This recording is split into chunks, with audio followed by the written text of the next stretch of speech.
दोस्तों, आज मैं आप लोगों को एक लड़की और उसके 3 दूल्हों की कहानी सुनाऊंगी। अगर इससे पहले आप मेरे चैनल पर नए हैं तो प्लीज़ मेरे चैनल को सब्सक्राइब करें, वीडियो को लाइक और शेयर करें। तो आइए कहानी को सुनते हैं। एक बार की बात है, यमुना नदी के किनारे धर्मस्थल नाम का एक शहर था। वहाँ एक राजा राज्य करता था जिसका नाम गुणाधीश था। और उसी शहर में केशव नाम का एक ब्राह्मण रहता था। ब्राह्मण एक ज्ञानी पंडित था। उसकी एक पुत्री थी जिसका नाम मधुमालती था। मधुमालती बहुत ही ज़्यादा रूपवान थी। उसके सौंदर्य को जो कोई भी देख लेता, बस एकटक उसे देखता ही रह जाता। हर कोई उसे पाने की चाहत रखता। मधुमालती की एक भाई भी था। मधुमालती जब जवान हो गई तो ब्राह्मण उसकी पत्नी और उसके पुत्र को मधुमालती के विवाह की चिंता होने लगी। एक दिन ब्राह्मण अपने किसी यजमान के यहाँ गया हुआ था। उस यजमान का पुत्र विद्या ग्रहण करने के लिए आश्रम में गया हुआ था। इधर जब ब्राह्मण अपने घर पर नहीं था तो उसके घर में एक ब्राह्मण और उसका पुत्र उसके घर आया, जिसके रूप और गुण को देखकर ब्राह्मण की धर्मपत्नी ने अपनी बेटी के लिए उसे पसंद कर लिया। ब्राह्मण की पत्नी ने उस युवक से मधुमालती के विवाह का जिक्र किया तो वह फौरन तैयार हो गया। उसने मधुमालती को पहले से ही देख रखा था, इसीलिए वह उसे मना ना कर पाया। उस युवक का नाम विक्रम था। मधुमालती की माता ने मधुमालती से पूछा तो मधुमालती ने विवाह के लिए स्वीकृति दे दी और उसकी माँ ने विक्रम के साथ उसका विवाह तय कर दिया।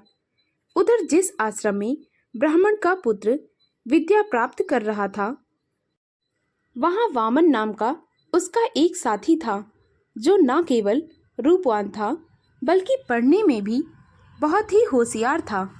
जब ब्राह्मण के पुत्र ने अपनी बहन की शादी की बात उसे बताई तो वह फौरन तैयार हो गया और मधुमालती के भाई ने अपनी बहन की शादी उस युवक से तय कर दी। ब्राह्मण जहाँ गया हुआ था उसने वहाँ पर मधुसूदन नाम के एक युवक को अपनी पुत्री के लिए पसंद किया और विवाह की बातचीत करके वहाँ से चला आया।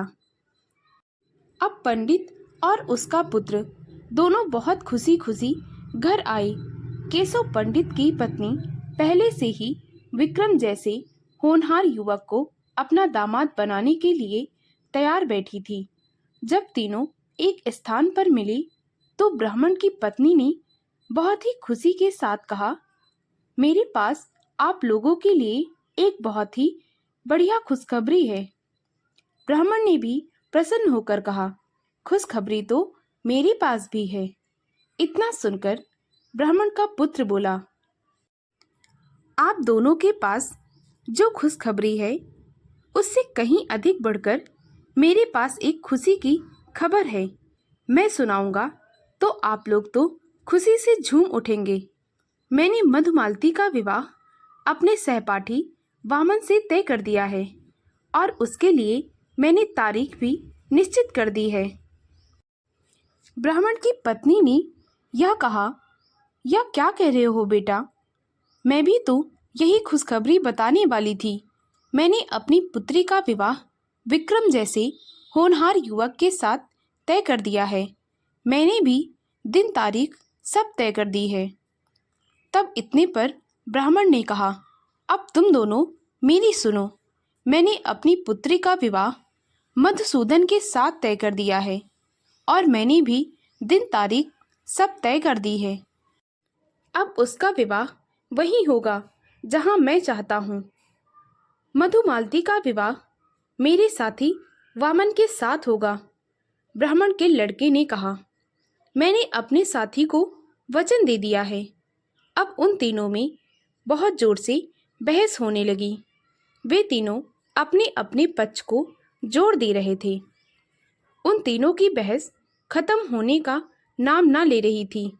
अंत में यह निश्चय हुआ कि जिसकी तारीख पहले होगी उसके साथ शादी करा दी जाएगी।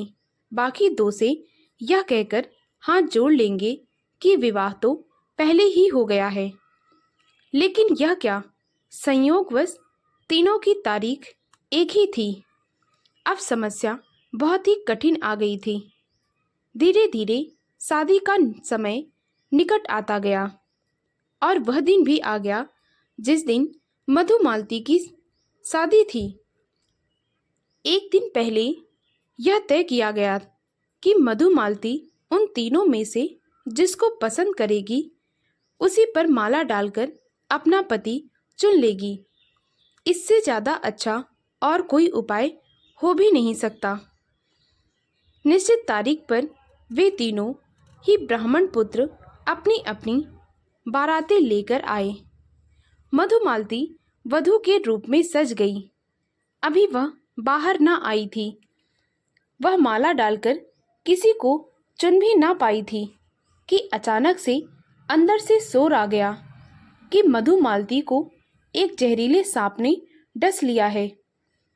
चारों तरफ खुशी का आलम था। अचानक से वहां कोहराम मच गया।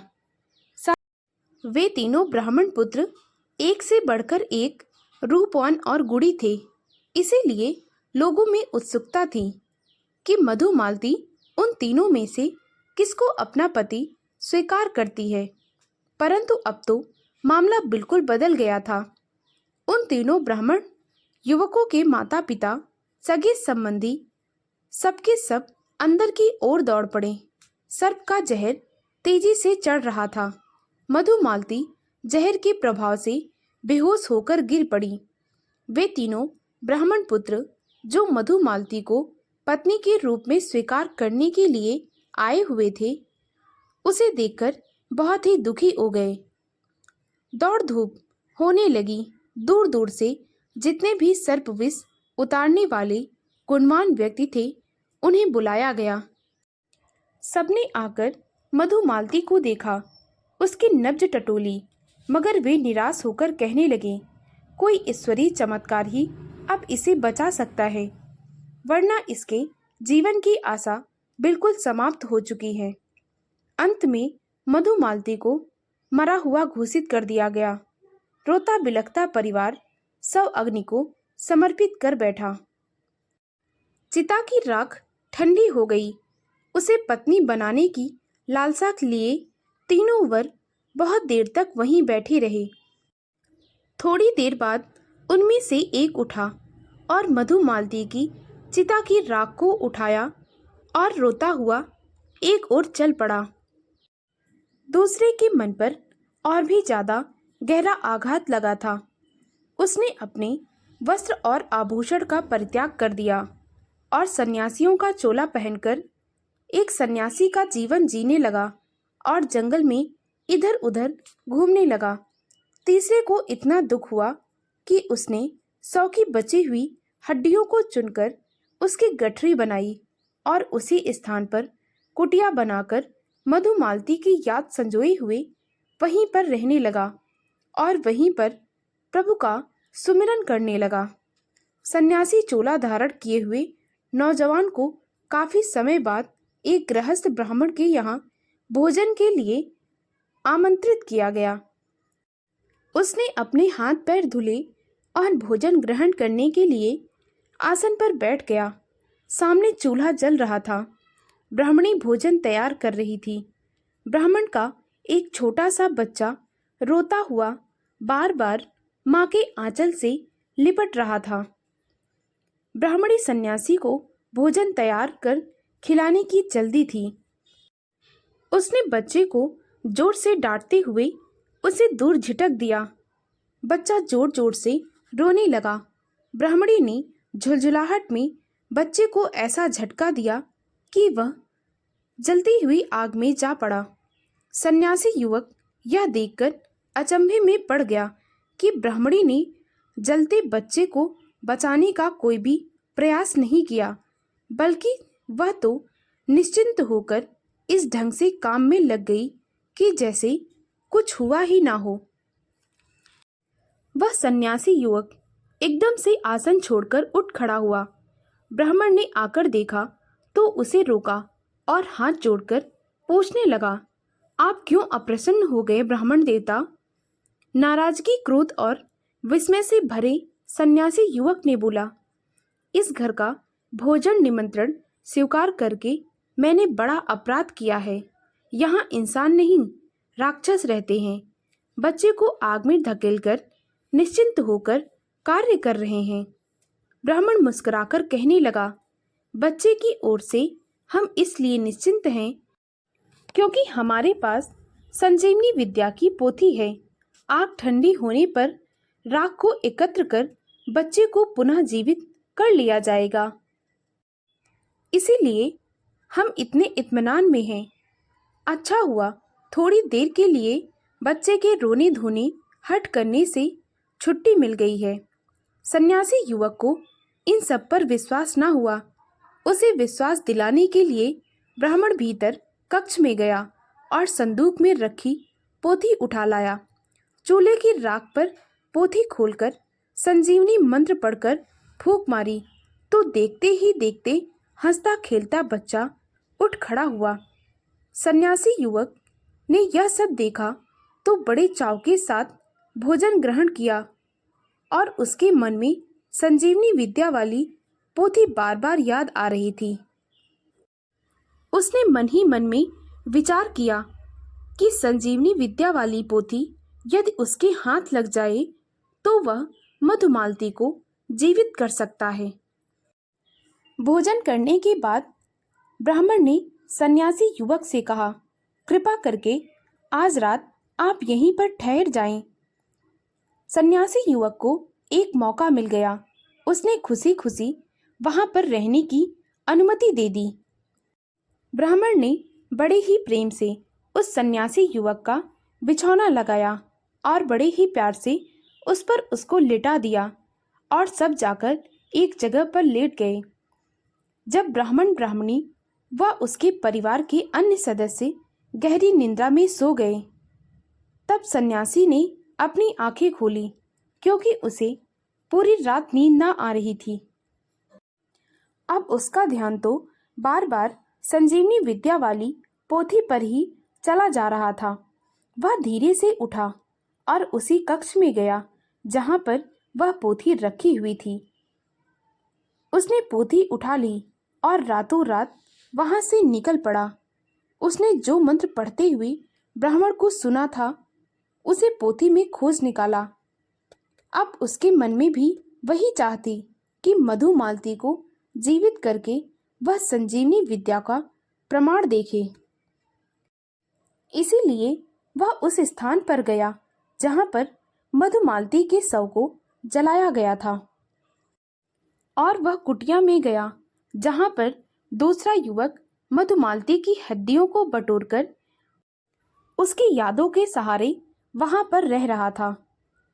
जब उसने सन्यासी युवक को देखा तो उसे बड़े ही आदर के साथ अपनी कुटिया में बैठाया। उसके बाद सन्यासी युवक ने उस दूसरे युवक को सारी बातें बताई कि वह कौन सा ज्ञान प्राप्त करके लौटा है। जिज्ञासावश एक युवक ने मधुमालती की हड्डियां बिछाईं, दूसरे ने उस पर राख बिखेरी। संयोगवश वह पहला युवक भी वहां पर आ गया जो मधुमालती की चिता की राख उठाकर वहां से चला गया था। अब तीनों मधुमालती को जीवित करने के लिए बैठ गए।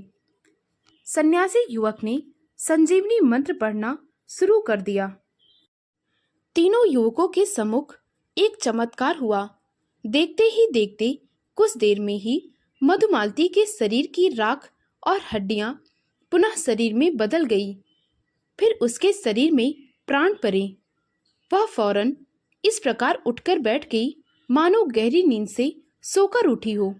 मधुमालती को अपने सामने पाकर वे तीनों बहुत ही ज्यादा खुश हो गए। उनमें से प्रत्येक उसे अपनी धर्मपत्नी के रूप में स्वीकार करना चाहते थे। अब उन तीनों के मध्य यह विवाद उत्पन्न हो गया कि मधुमालती पर पत्नी के रूप में किसका अधिकार हो। मधुमालती की हड्डियों को समेटकर रखने वाले युवक ने अपना तर्क प्रस्तुत करते हुए कहा, यदि मैं मधुमालती की हड्डियों को संभाल कर न रखता तो आज यह जीवित कैसे हो पाती। मैंने इसे सच्चे मन से प्रेम किया है, अतः मैं ही इससे विवाह करूंगा।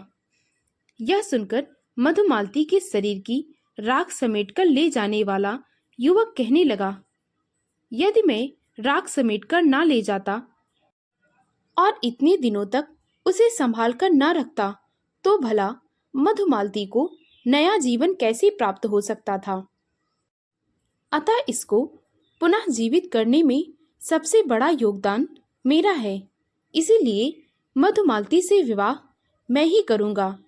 मधुमालती को मेरे ही गले में वरमाला डालनी चाहिए और मुझे ही पति के रूप में स्वीकार करना चाहिए। दोनों युवकों की बात सुनने के पश्चात सन्यासी युवक ने अपनी बात कहना प्रारंभ कर दिया। मधुमालती तो फूंक दी गई थी। संजीवनी विद्या के प्रभाव से मैंने ही उसे पुनः जीवित किया है। मैंने अपनी जान खतरे में डालकर उस ब्राह्मण के घर से यह संजीवनी विद्या की पोथी चुराई है। मधुमालती को मुझसे कोई नहीं छीन सकता। उस पर सिर्फ और सिर्फ मेरा ही अधिकार है। मैं ही उससे विवाह करूंगा। मधुमालती को मेरे ही गले में वरमाला डालनी चाहिए। तीनों में बहुत जोर से वार्तालाप होने लगा। बेचारी मधुमालती कुछ समझ ना पा रही थी कि उसे किसके साथ विवाह करना चाहिए। उन तीनों ने ही उसे पुनः जीवित करने में बहुत ही बड़ा योगदान दिया था। एक ने ब्राह्मण के घर से वह संजीवनी पोथी चुराई और दूसरे ने उसकी हड्डियों को संभाल कर रखा और तीसरे ने उसके राख को संभाल कर रखा। तीनों ही उससे अधिक प्रेम करते थे, इसीलिए अब वह दुविधा में पड़ गई कि वह किसके गले में वरमाला डाले। उन तीनों का विवाद खत्म होने का नाम ना ले रहा था। उनके बीच वार्तालाप और भी जोर जोर से बढ़ने लगी। तीनों मधुमालती को पाने के लिए झगड़ा करने लगे। मधुमालती के पुनः जीवित हो जाने की खबर पूरे शहर में चारों तरफ फैल गई। यह बात इस तरह आग की तरह फैली कि लोग उससे मिलने के लिए बेताब होने लगे। कौतूहल में भरे नर नारी उसे देखने के लिए उमड़ पड़े। मधुमालती के माता पिता व भाई भी इस प्रकार प्रसन्न हुए कि उसे देखने के लिए आ गए। उन्होंने उसे प्यार से गले लगाया। मधुमालती भी अपने परिवार से मिलने के बाद बहुत ही खुश हो गई और उसकी आंखों से खुशी के आंसू बहने लगे। उनकी खुशियों का कोई ठिकाना ना रहा।